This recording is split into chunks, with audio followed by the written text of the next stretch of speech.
Hey, this is Pastor Dave, and this is your Monday Mojo. Hope you had a great weekend. So, in the past week, I saw an interview on Good Morning America with David Platt. He is a Christian author, pastor, teacher, leader, tremendous man of the Word.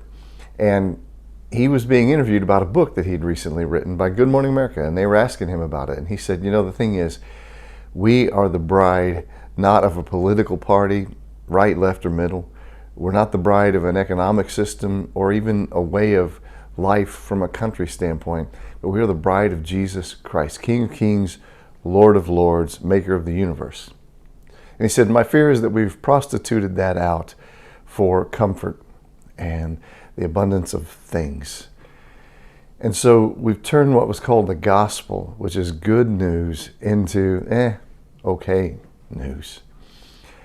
You see, in about a month, we're going to celebrate the angel coming and saying, I'm bringing you good news of great joy. And that's what the gospel brings, good news of great joy.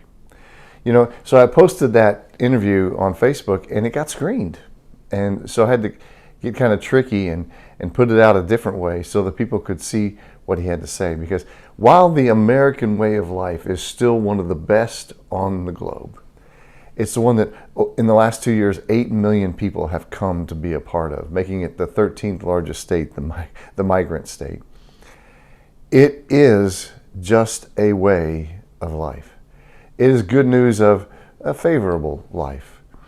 But Jesus has come to give us good news of great joy.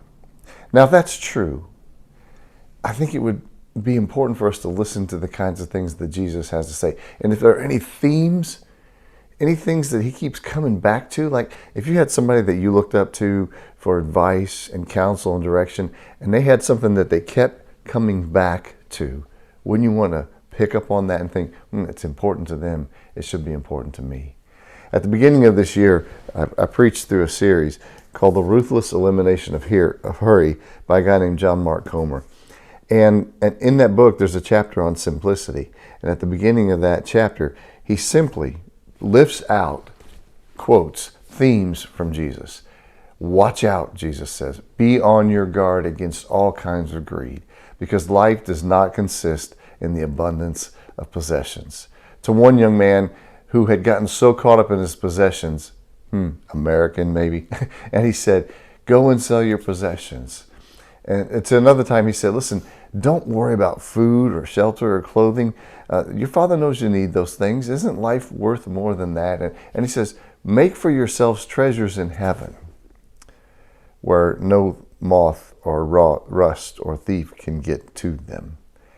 Jesus kept coming back to this idea. Why?